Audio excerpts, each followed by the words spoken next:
Okay, thank you. Well, good afternoon, everyone.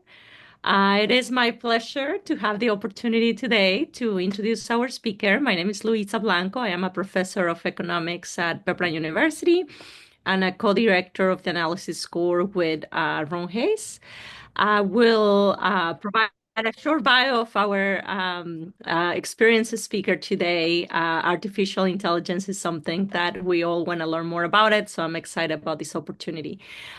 So I will introduce Dr. Chris Mattmann. Is a distinguished executive and visionary in the fields of artificial intelligence, bioinformatics, and data science, and is currently the Chief Data and Artificial Intelligence Officer at the University of California, Los Angeles.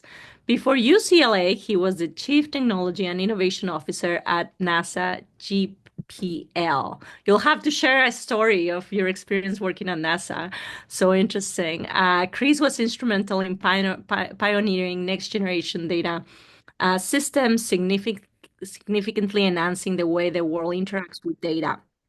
His leadership in conceiving and delivering cutting-edge technology has earned him accolades, including the prestigious 2017 Pulitzer Prize for his contributions to the Apache TICA framework, which was pivotal in the Panama Papers investigation.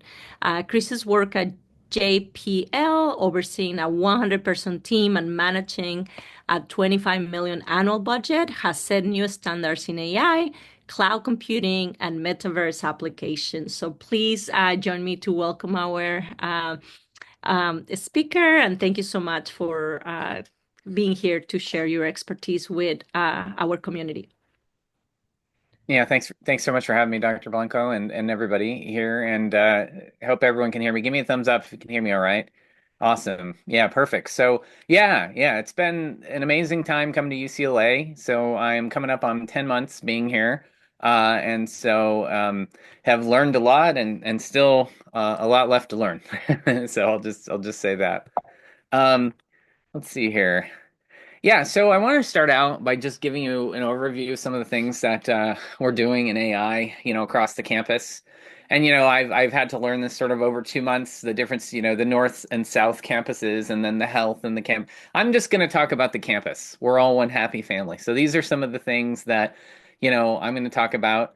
And by the way, Ron, that is awesome. That looks like an AI meta avatar as I'm watching that coming on. That's super cool. Yeah, so I'm going to talk about the AI initiative that we have across a number of departments at UCLA. So, in order to kind of ground this conversation, I want to let you know where I live. I live in administration. I have a reporting line. I directly report to Lucia Vistian, who's our Associate Vice Chancellor and Chief Information Officer, and I reside in Michael Beck's administration organization. So, administration it took me a while to learn. Administration is the campus operations, so it's all the fleet management, the finance, it's hospitality, things like that, and it's also information technology and cyber. And so that's kind of where I live. And we have a number of folks on the team that I work with, including Veronica Garcia, Jennifer Ferry, and Drake Chang. Those are my peers in reporting to Lucy and Michael Beck. Um, so, IT, at UCLA is going through a big transformation right now. As I understand it, it had been nearly 2 decades before there was significant investment in IT, which started to happen recently with Goal 5 and the Digital Campus Roadmap that you might have heard about. And so the Digital Campus Roadmap is a number of projects across the campus related to things like finance, HR systems, and IT, network and information security, as well as reimagining our workforce to really kind of, you know, make the investments that campus needed to be making to make sure that we're competitive, that we're working on new things like artificial intelligence and data, that, we have laptops that are secure when we plug them into computers and we're resilient against, network attacks and, potential cyber attacks and things like that. And so we are in the midst, we're not done. This has been an ongoing thing, and probably the culmination leading up of which will be the 28 Olympics. We're preparing the campus, to host, to host the Olympic Village, to host, all of the events surrounding that. And so we have to, have a number of partners throughout the city, and throughout the area, and make sure that our IT is really up to snuff. So, in IT, we have a governance model. And so, this is probably not new, I think, maybe to some of the folks on this call, but it might be. And so I'll just kind of mention really quickly. A lot of organizations have these governance models. Ours is sort of led by the Executive IT Governance Board, which is chaired by EVCP Hunt. And it includes a number of subcommittees and things like that that bring together leaders like deans and, the heads of schools and operational leaders and things like that on sort of the chancellor's end and things like that to ensure that, in the areas of data governance, administrative technology, research, academic technology, cyber, and soon AI, that we have people weighing in on the types of decisions related to policies, that are important to them. And I'll just give you an example of an AI one that might be, very important to have not us decide centrally, but, to take people's inputs on. When you turn on these tools, say for workplace productivity, as an example, in administration uses Microsoft 365 for email and document authoring and things like that. But however, faculty and students, they use Google Gemini. When you turn on these products, which are mostly being developed by these companies that we don't, exert control over, these things that provide us nifty ways to complete our emails or, our documents and all of these magic things to generate media and art and really cool stuff that enhance our productivity, it's mining our data, when we do that. And so the question is, should that be allowed? Is that responsible and ethical?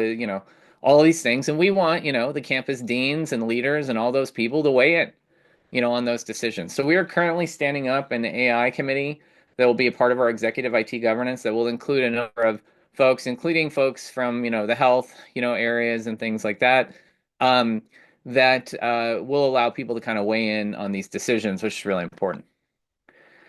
Um, so I just want to talk a little bit about, my role. So before I got here, and as was mentioned by Dr. Blanco, so I used to work at NASA JPL. And NASA JPL, I live over here in La Cañada, Flint Ridge, right by JPL, I live about a mile from it. I'm right by the Eaton Fire, as an example. And so for 23 years I worked in government, and I mainly worked in government innovation, not just on the IT side, but I worked in science and engineering. So my kin were like Mars rover scientists, planetary scientists, earth scientists. But I actually spent, and thank you, Dr. Blanco, for recognizing this, a long time working in the areas of bioinformatics. So I was the lead of the Early Detection Research Network's Informatics Center. I was our development lead, which was a early cancer biomarker project with the NCI. And JPL, believe it or not, was doing the data management for that project. We created a specimen sharing network. We built like a biomarker atlas for lung. We worked with other scientists to build a biomarker database and all of these different capabilities for use in the NCI. And I also have experience working with Children's Hospital Los Angeles through JPL. I was an NIH NLM grant recipient to build a PICU, a virtual PICU, pediatric intensive care unit. So a lot of like my data jujitsu and AI skills or whatever have been useful not just in the domains of earth and planetary science, but related to biomed and health. And that's one of my areas that I'm very interested in. And I've become building, even in my early 10 months, I've been working to build strong relationships to UCLA Health and things like that. So one of the things that I did before I got here as part of all that government work was I also worked on government policy initiatives at the federal level. And so I worked on the Biden administration's executive order on artificial intelligence. And this is the thing that in 2023 basically said, hey, companies, you need to hire a chief AI officer. This needs to be somebody who has, responsibility, at your organization for AI, for responsible AI and ethics, for, testing models, for red teaming them, for, developing new models, for partnering with industry, and all of these different things. And we created a playbook that we believe that, would be executed in different ways depending on where these chief AI officers were handled. And let me illustrate this. So we felt in the government, if there was going to be chief AI officers, most of them were going to be focused on policy and governance and likely lawyers, or people with a law background and legal expertise. And this was, born true at least at DoD and also at NASA when we hired them, because a lot of the folks there were kind of like policy and governance people, and that was going to be their early focus. We also thought that there would be chief AI officers in commercial and industry, and maybe even academia, in which they focused on building things, testing and prototyping risky, types of AI things, but, getting data, discerning whether or not, these models were useful, understanding their effects, looking at, the training data, bias in it, looking at the way that, you could integrate AI into business processes and so on. And then we felt that there would be chief AI officers that would be hybrids of the two. That maybe they focus a little bit on governance, maybe they focus a little bit on building things and managing teams and so on. So, yeah, I, helped, I guess, write my job description before I got here, at UCLA. And then, those are some of the things that I've worked on. Just in terms of AI at UCLA and what some of our objectives are as part of this initiative, one of the things we're trying to do is demystify AI. And most of the time, AI means what it means to people today is generative AI, although it's not the only thing. And it bothers me when people sort of pigeonhole it to just typing things into large language models. But let's just say that AI, for, the most part, for everyday people, is generative AI. Our approach right now is to demystify that, to get more tools available, to provide AI literacy training on that, to teach people how to use them, mainly staff right now. I'm not teaching every AI class at the campus. I can't do that. And, there's plenty of amazing people on the research and faculty side doing that already. But I'm trying to train the administration and staff, how to use this. We're encouraging a culture of experimentation. We want people to build things and prototype with AI technologies. And we had a Gemini and a 365 co-pilot pilot in last April to, I think it ran from April to June, shortly before I got or as I was getting to UCLA. This was happening. And then, of course, the biggest thing, is the campus announced in September and October this big OpenAI initiative that we have, where we purchased 1,000 licenses, and we've been really taking it through a deliberate project management lifecycle process of awarding the licensees based on proposals, for ideas for how to use them, a multi-phase process, and then really benchmarking and measuring the different use cases for those proposals, and really trying to identify which ones are the high impact ones that might go on to operations. We also want people, as they kind of experiment and use AI at UCLA, we want to highlight them. Meetings. We want them to post stuff on their LinkedIn that they got an OpenAI license through our proposal process. We want them to be able to get credit, for the things that they're learning. One of the reasons IT and ITS is helping to lead this is because we need to understand, frankly, how to manage these systems. Managing and running and operationalizing these systems is difficult. It's not. I mean, when you use, as an example, ChatGPT as a user, you don't care how to manage it. I mean, you might care a little bit about how your billing is and your settings and stuff like that. But when you're supporting it for tens of thousands of people potentially, across the campus, and equally as many staff and things like that, we have to understand how to connect it to SSO, single sign-on. We have to understand what types of data, and is it, compliant with P1 and P2 data, and the different UCOP levels and things like that. And, we have to understand billing. When people charge, how can we have chargebacks for this and things like that? So we're learning how to manage these types of AI platforms. We're taking that knowledge and institutional memory, and we're going to deliver it for better cost, and better, hopefully, commodities of scale at the campus. And one of our goals in doing so is to position our organization as a strategic partner and thought leader in AI to help the campus, and hopefully to establish a long-term budget for AI that isn't, really whack-a-mole, and everyone just rolls their own and does it, but, is more strategic and leverages the university, our ability to move people here at UCLA. So the scope for that really is kind of four areas. It's implementing AI literacy with different events and working with different partners. It's distributing and supporting the distribution and management of these different AI tools so that people can acquire them, experiment with them, and so that we can also take those, use case data and promote, again, a more strategic use of them throughout the campus. In doing so, we're developing lots of prototypes and proof of concept concepts, and gathering that information and using it to make the business case. And in doing so, we're not just focused in administration. We're working with faculty, researchers, students, and administration, really across all areas. I joke around with people that, it took me 10 months to come up with this bubble diagram, of like 6 or 7 bubbles.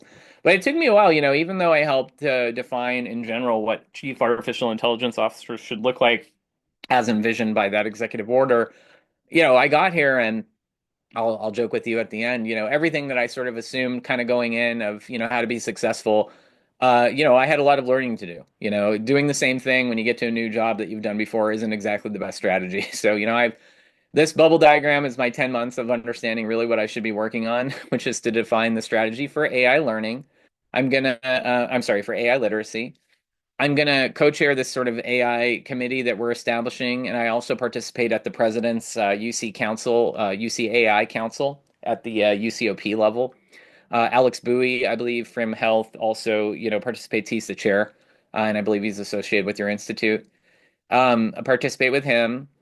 And then I'm also a member of our data governance campus committee, because data and AI go together. Data is ultimately the fuel for AI, and the real kind of connection there is, our AI strategy is only going to be as good as our data governance and our data stewardship and the way we prepare and manage data and make valuable assets, to leverage with AI, hopefully that are free from bias and, you know, that, or at least take into account bias and report out on it, report the confidence in the predictions and things like that.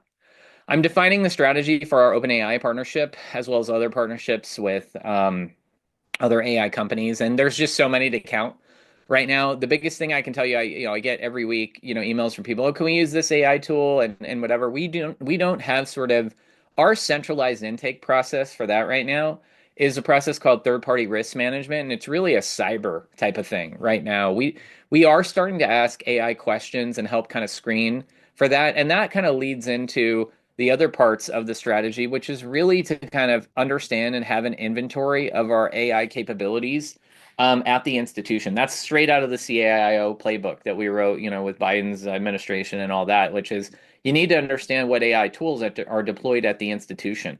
And so, in doing that, in doing third party risk management, we're getting an understanding of what types of both purchase tools, but a little bit of understanding into custom built for purpose code as well for what people are trying to do.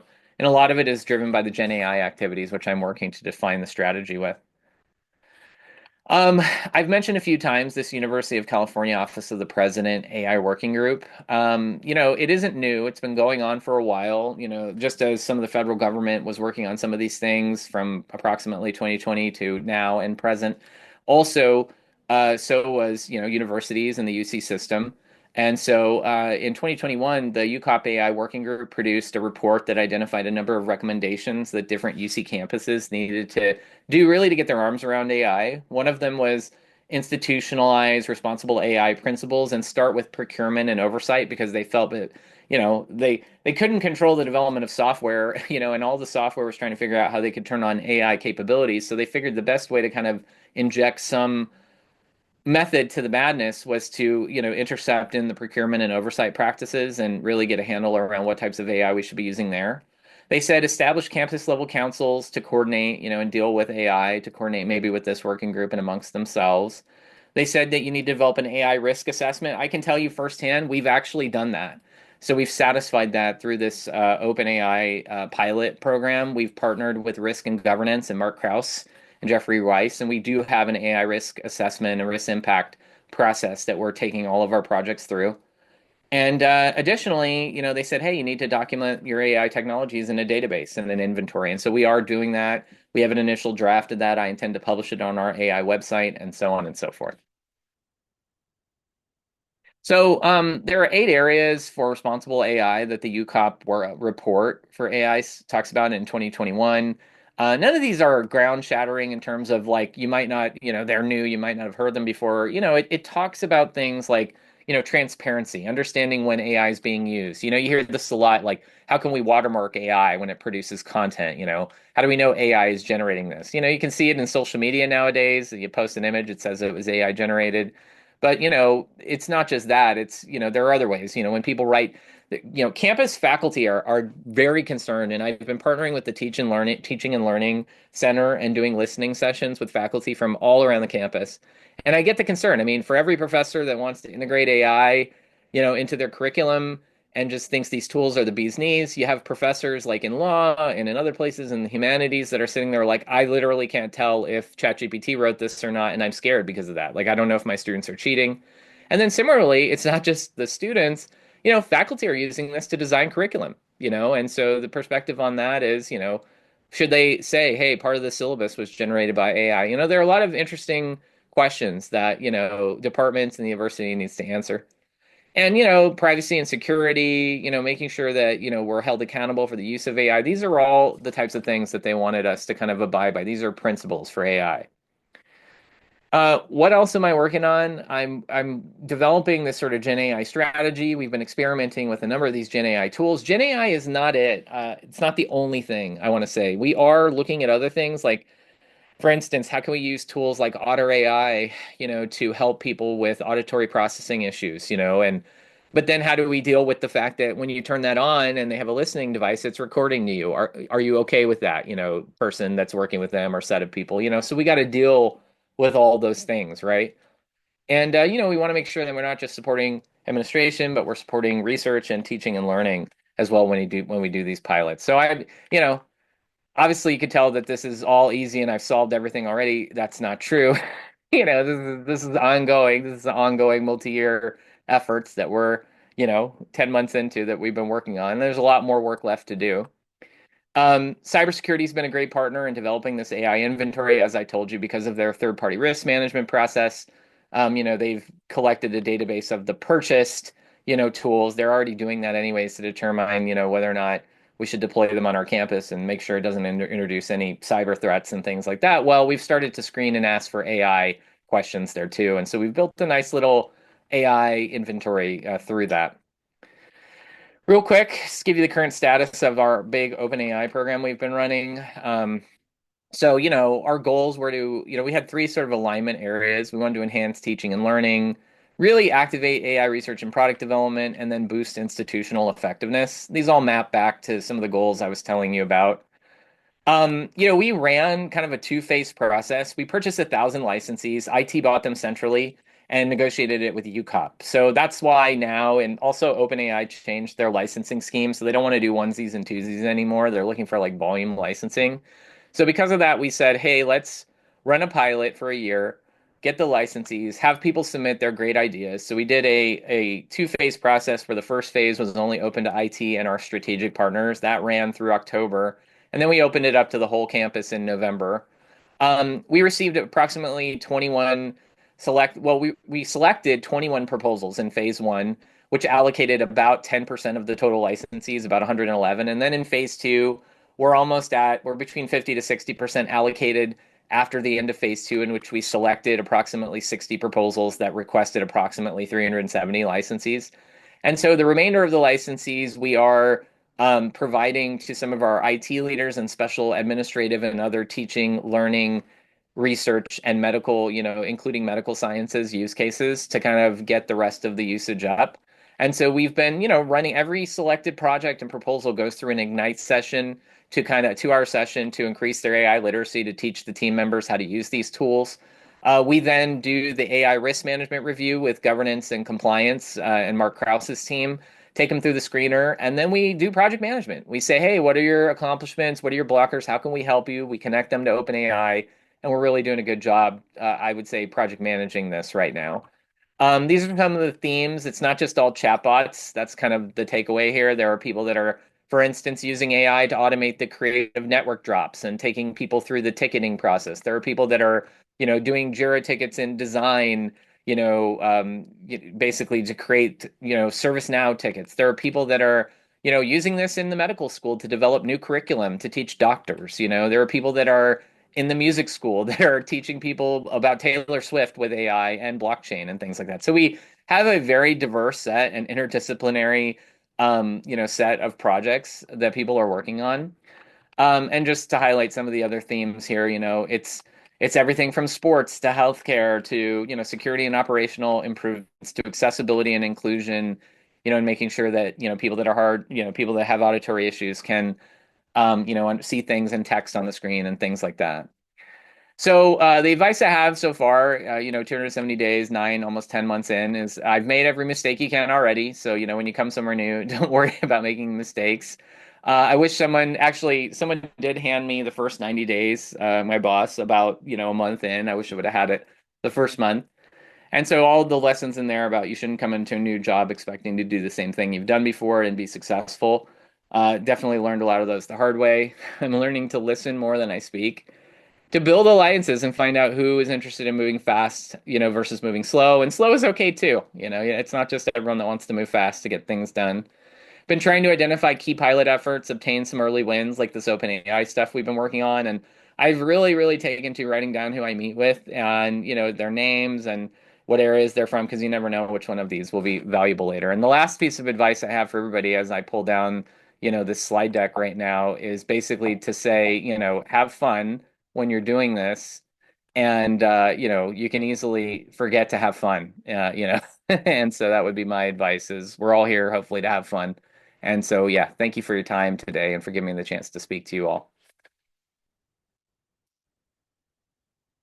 I'm happy to take any questions or, talk, any things either related to the material that I provided or on that, or, or just questions that you have in general. If I can answer them, I'll be happy to. So, can I ask a question? Maybe you have no idea, but you know anything about the Trellix system at UCLA? Yeah, yeah, Ron, I do. It's very Okay, well, similar. I just wanted to make sure first, and I wanted to ask the question Yeah, because yeah, go for it. Yeah. as I'm involved in the academic senate, there seems to be a lot of pushback with worries about security and the bulkiness of it and how it slows down computers and everything. And I don't really have much information. The first time I've heard it was about a week ago. I just wonder about the options there are. Uh, but maybe that's out of line for this today's talk, but it just kind of, I don't know if I can believe the critics so much if they'd complain about anything. I mean, they said there wasn't enough faculty input into the process and things like that, so that could be real.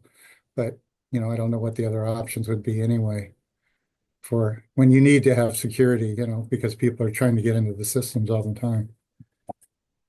Yeah, yeah. Well, I mean, so for whatever it's worth, and I didn't really mention this, but I have an intelligence community background. I was 20 years in the IC at JPL. And so I did work in that, and I spent a lot of time partnering with CISOs. And actually, Drake Chang is my peer, so his organization is the one who's just implementing really the UC guidelines on some of this stuff related to Trellix. And put simply, all Trellix is a system that sits, it's like a host agent that sits on computers and collects data about what applications and other things are installed. For that, it takes like an inventory of them and their different versions, and it submits it to a central host. And I think the issue is whenever you have, those types of agents running on people's systems, and part of that is, as you noted correctly, that you need I mean, part of this is you need to understand the threat landscape. You need to understand how porous everyone's systems are, right? To understand how they can be attacked, right? And this information, in this application, Trellix, is, secure. It's sent to a secure database. It's, collected. But is it possible that it takes some people cycles on their MacBook Air, or if they don't have enough memory? Maybe. I don't fully understand that too, because I don't look at that data every day. For what hosts are installed, and I understand it's a very heterogeneous environment with 50 plus thousand students, faculty, admin, and staff. So it's certainly possible that people might have computers that when that gets installed, it slows them down. But yeah, I mean, as you're talking about, the greater good of this is that otherwise those would be, perfect malicious hosts and zombie hosts to infect, if we didn't understand what their potential threat landscape was, and collect that information. And those are the types of things that they're looking to, avoid. And as I understand it, long story short, this came from the system level. So we're the messenger, and so, and as much as whether it was coordinated with the Senate or not, I wasn't involved, but, I'll say Drake Chang is one of the best people I've met in my 10 months at, UCLA, and I would be fully in belief that he did coordinate it. Maybe not to the level that some people want, but I trust that Drake did. Thank you. Yeah. And Ron, I have to remark that Avatar is so cool. So thank you. Yeah, I see Kia has one too, but she doesn't have, Oh yes, yeah. she doesn't have her video on though, because you could tell and it's just going back and forth. I don't know if there are other questions, but I know this X money thing with Elon Musk and access to the Consumer Financial Protection Bureau. They say that he, can get access to AI that banks have been using to get risk of consumers. I don't know if you have any thoughts about that. Um, I know it's Yeah. political. Well, I mean, I'll just say the following. I mean, I don't know enough about, what Elon Musk is doing with the consumer finance or whatever, agency, but I do know that banks do use AML technologies, which are anti-money laundering, which are AI capabilities and things like that. So, I mean, if he's getting access to some of that data, it is certainly possible that it builds, profiles of people to understand, who's risky in master services accounts and banks and stuff like that. And the way it's been explained to me, when I've done work in the past for DARPA and other places that deal with risk, has been, basically when there's large sums of money that goes in and out of accounts where it doesn't make sense, the types of things those AI models are looking for. And if there's concern about, whoever accessing it, Elon Musk or whoever, could they potentially access it if they had access to that information? Yeah, it's certainly possible, but I don't know what information he has access to. So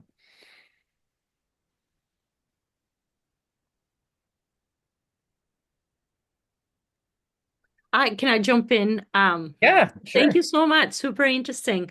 So any suggestions, I guess, on like more like the big approach or the big idea, right? Because I feel like we faculty are still trying to figure out, how to embrace AI, especially for writing, right? At least that's the type of conversation I had with in a faculty meeting, and there was a faculty member who said, no, I will never let them use, AI tools. I will never let them use Grammarly, and then there were other faculty members who were like, well, we say that about calculators, many years ago, right?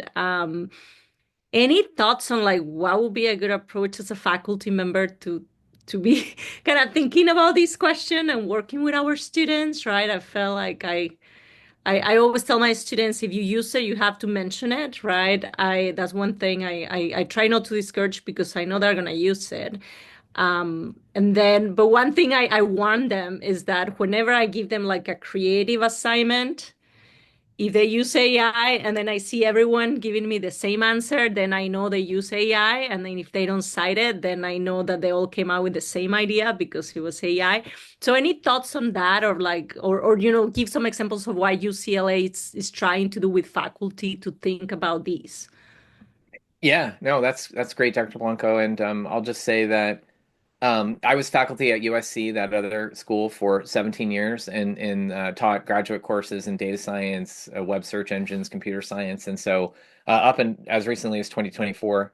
And so my philosophy was sort of always like this, and I've been, learning at UCLA by meeting with the Teaching and Learning Center and meeting other faculty, across all of the departments.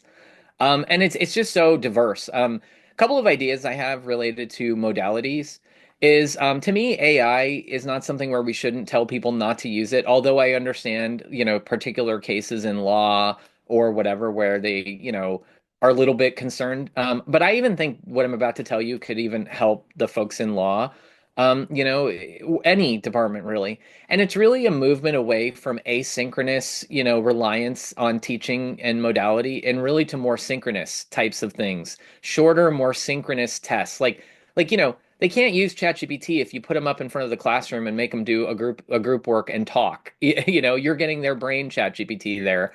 And so more of those types, more of those and less asynchronous. I don't want to call it busy work because I know we have to divide up the way those 100% is scored, and we need to have a variety of things kind of related to that. But the more opportunity that they have to kind of go off on their own and try things, as you noted, we can't stop them from using these technologies. Like we really can't. Like, let me just give you an example. Like, if the university doesn't purchase this stuff, they're going to go purchase it on their own anyways, and they're already doing it. We have faculty that go do that, because certain technologies aren't offered, like Perplexity or things like that. And then even worse, we have the technology people sniffing around I'm sorry, the company people sniffing around and basically saying, "We'll give you our thing for free, just take it," And so really the surface area of how many is probably at least hundreds of AI technologies right now that are in use, not unofficially and officially, And so because of that, like saying you can't use it is becoming harder and harder to verify because as we all know, like that watermarking stuff is okay and citations are okay, but it's not perfect. And then again, if you put in some text to an online tool and says, did AI write these? There are tools that do that, they're wrong. The false positive rate on that is like 95%. And so you can't use that to say, did AI write it? I've put things in there I've totally written on my own, and it's like AI wrote this. So it's not perfect. Um, so you have to assume that they're gonna use it or figure out some ways to use these capabilities. And so you have to change the design of the classroom, in it again to more synchronous, interactive activities where they can demonstrate original thought and creativity, and memorization and whatever you're testing them on, you know, um, synchronously, and then the asynchronous parts, assume they're going to use it. I love you asking them to it's the honor system, right? At some level, as instructors and faculty, we all have to say like, uh, you know, I don't go home with you and figure out what you're doing at night, and it's the honor system. So we have to just ask them, on the honor system for that, and say, hey, did you use it? Um, there's always going to be corner cases after that, but that's the best. I think that's the most diverse, widely used advice I could give anyone with these things right now. So,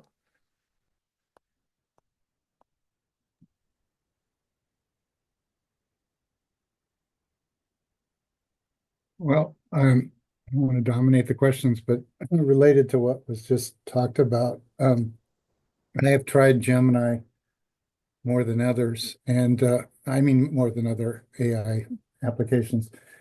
And I just want to see what it'll do. So even in RCMAR, we have these pilot applications. So the preliminary ones, I sent those through Gemini to ask it to critique them. And I yeah. found that it was really poor at doing that. Across different applications, it was saying pretty much the same thing. And I also asked it, because we had discussions about this in some of our meetings, to do a PowerPoint thing. And it did a little bit that was somewhat useful as a start, but it was pretty bad. So I just wondered if you could comment on it. I know it's sort of the existing data is really what's limiting a lot of what it can do.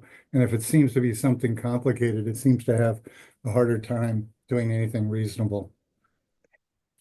Yeah, I certainly noticed that with Gemini. Gemini is based right now, if you use the public versions of it, on a static data set. But if you buy like the campus version of Gemini, like for your department, you can, what you find is it starts to become trained on, excuse me, your content, that you're generating, the things that are in your Google Drive, as well as, other content like your emails and things like that. The one thing I'll say about Gemini is it does try and cite, the things that it comes up with, which is nice. Although OpenAI is now starting to do that through ChatGPT as well. Um, but one thing also I think that's very interesting with a lot of these LLMs, these large language models, the things that you type to and they generate images or generates text responses in a turn-based conversation. What these, what's really interesting we're finding people want to do is they want to build their own custom models. And so one of the ways that is we're seeing a lot of in the OpenAI uh, pilot program we're doing is we're seeing a lot of people do what's called custom GPTs for their department. And so what they're doing is they are giving it some documents and some custom prompts like, respond only with information I give you and make sure that you fact check, everything that you're doing with a URL, so all of this prompt context and the documents that you give it become things that you no longer have to type every time you talk to it. It just kind of goes along with the query. And so they build these custom GPTs, and actually from that you can get, better and more, I would say, like less hallucinations, better chatbots, more specific to your domain. And so people are working on training those custom GPTs, which really I would say in common parlance is really just custom models, and things like that. And they're publishing them. And so all of the things in our OpenAI pilot right now, all of these custom GPTs, like imagine there was one in the music department, to recommend, different artists that have particular properties. Imagine that there was, one in physical and earth sciences, related to wildfire, things like that. Um, so then they become a library of ones that you can reuse, adapt, version, over time. And I see some benefit, to that in the university thinking about how it wants to do that. And the guarantee with these things when we buy it is that the data is not exfiltrated. So our IP isn't going away because that's why we purchase these versions, of them, is that's the guarantee that the companies need to make to us when we sign the T's and C's and things like that. So, Thank you. Yeah, thank you. A couple of raised hands. I think Evan first. Please Yeah, unmute hi. yourself. Yeah, can you hear me okay? Right. Yes, Yeah. good.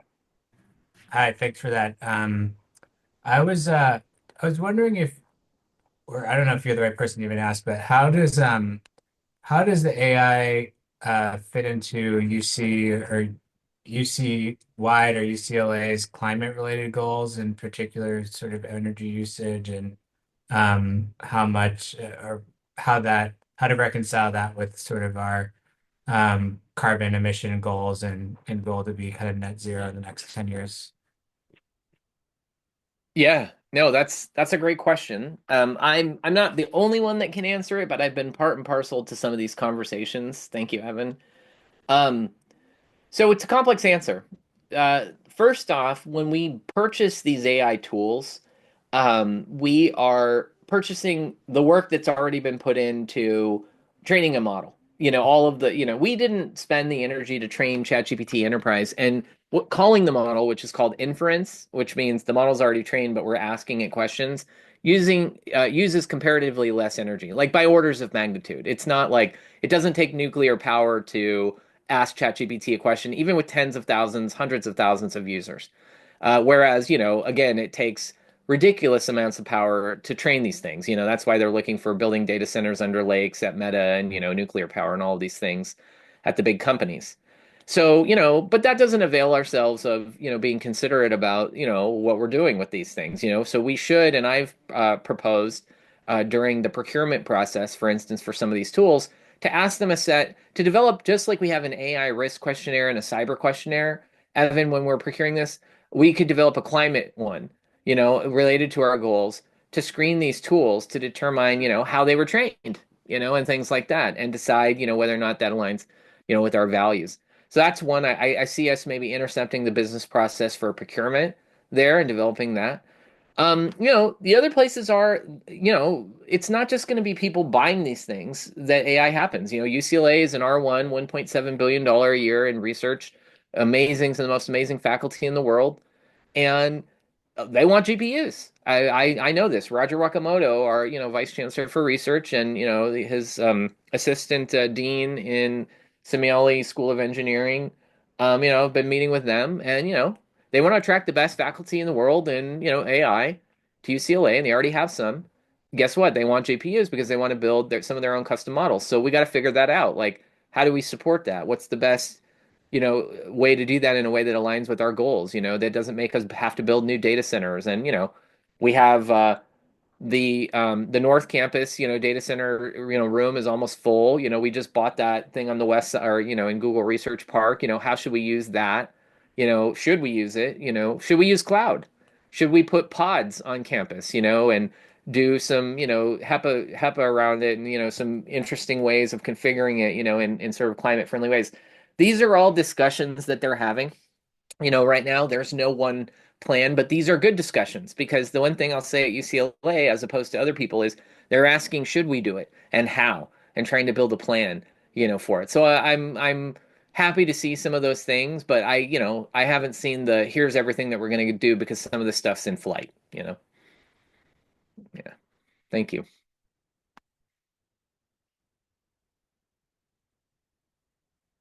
Is it Vladimir or Hi, Right. hi? thanks so much for your presentation and for being available like this. I had a question that maybe has two parts, but they're pretty connected.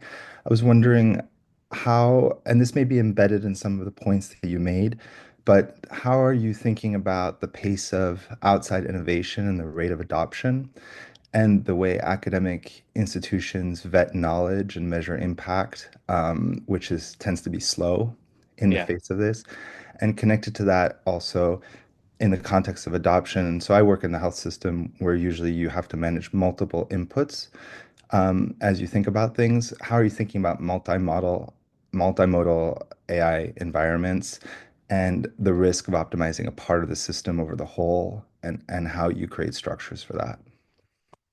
Yeah, no, those are fantastic. I'm going to start at the beginning. related to it. So first, just keeping up with the pace of change with technology, vis-a-vis faculty and research. It's difficult. I mean, I'm not going to say I've got a silver bullet for that. I was heartened recently to attend a meeting at UC Riverside, and I think recently is comparative. I think it might have been in October or or maybe not so recently. Maybe it was in September of last year, but it was I learned that the UC system actually manages three of the national labs for the DOE, the Department of Energy, and that was very interesting to me. I didn't know that UC managed well, I mean Lawrence Berkeley I got, that makes sense, but I didn't know they managed Livermore and they managed Los Alamos. And the national labs in the DOE, Department of Energy, I mean, one of the things national labs are for, if you go back to their creation long ago, in the 1940s, post World War II era, is they're supposed to do first of a kind things in the national interest. And, for so long, the national labs, I learned at this meeting, and it makes sense to me just from my own experience at NASA's national lab at JPL, is they were, like if you needed the world's fastest supercomputer, it was the national labs that was going to build it, or, top five or something like that. It was the national labs that were going to do some of these things. And then when it becomes, generalized, it's supposed to go to industry. Industry builds it after that. But, this is why JPL did the rovers on Mars, because no one else has done the rovers on Mars commercially. And then eventually, they would transfer it to industry. So it was really interesting to me, this meeting I was at Riverside at UCR. They made a statement that kind of surprised me, but made total sense. The DOE is investing $100 million through a program called FAST in AI, FAAST, and they wanted they wanted the UCs to like be part of it. And they were saying what they wanted to do was to flip the table on the C20 companies, the Metas, the Googles, the, open of like being, because if you ask that question now, who's leading these things? It's them. And it was a proxy to your point about the pace of change, the pace of change, right? Well, we used to have some places from academia in the form of the national labs we could look to, but they're behind. Even the national labs realize that big, big dollars need to be spent from the government and appropriated to kind of do this. So I was heartened to see that UC system was involved in that meeting, and many representatives, including from UCLA, but also UCR, people from DataX were at that meeting at UCLA. And so that's one way. As I think one of the things we need to do, and we need to look to places like health, in a way too, which is a proxy, national, our health system, UCLA Health pays a lot of the bills around here, and UCLA Health is a proxy for some of these first of a kind things that, maybe then need to go back and forth in a, open loop between academia and operationalization through health. I think we need to treat it like a national lab. We need to get ahead of these things. We need to make the right investments. Then to your point about multimodal, yeah, like the other thing is this isn't all just text. You can't just optimize for a strategy for just chatbots and things like that. That's where a lot of the world sees AI right now. So of course it's the moment that we're at. But for example, I walk around a lot and I test these things. In my opinion, you got to test these things in order to use them. I walk around with my Meta Ray-Bans with, my glasses and my AI and computer vision, in these things. I walk around with my translator earbuds. These are time kettles. In my opinion, AI at the edge is an opportunity for us, and it needs to be part of our strategy, for AI. It's not just the big system AI or workplace productivity or how integrated. It's all of these other use cases, right? That have medical, auditory, other things, that are very useful. So, in my opinion, UCLA's AI strategy needs to take all of these things into account. And it needs to be both a roadmap for the technologies that we'll pilot and use and collect data on, and then also develop recommendations because we can't control it all. We just can't. The university isn't built that way. The system isn't built that way. Health isn't built that way. But we can give people guidance, advice, and best practices, and that's what I'm working towards. So, Thank you. thank you.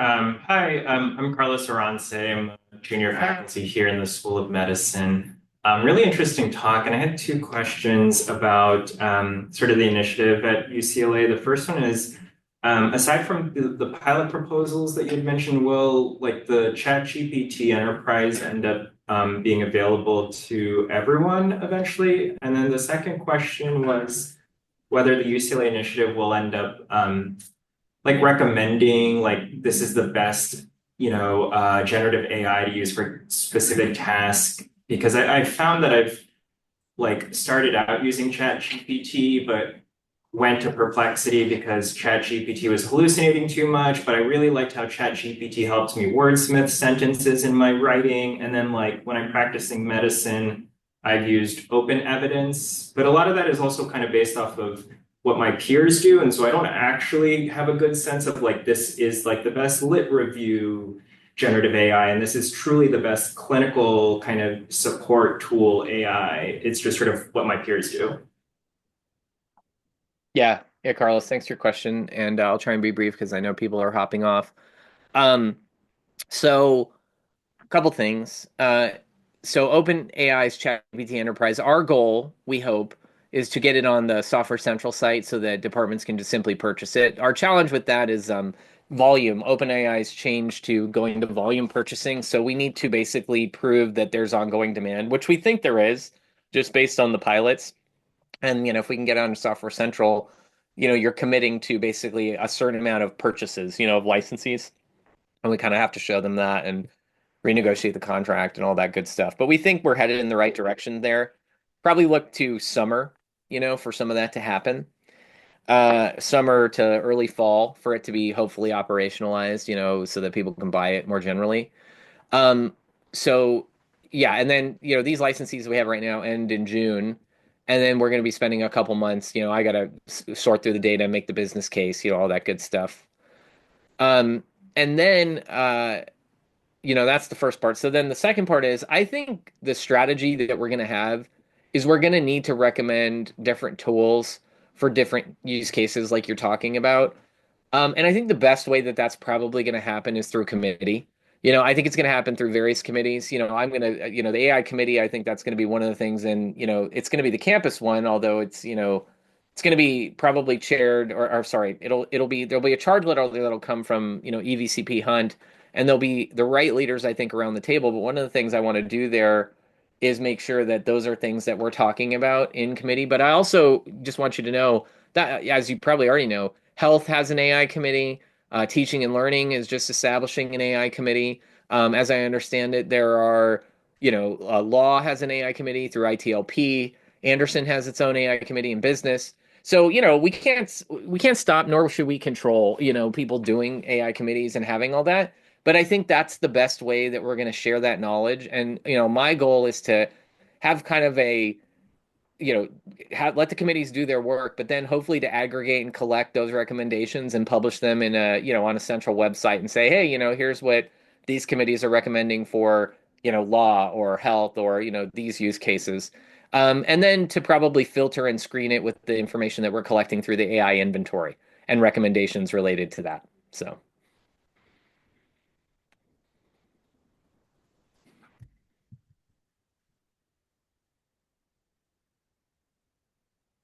All right. Well, if there are no more questions, I will hand it back to, I think, the organizers, Dr. Blanco, and thank you all for inviting me. And if there's any final remarks, please go for it.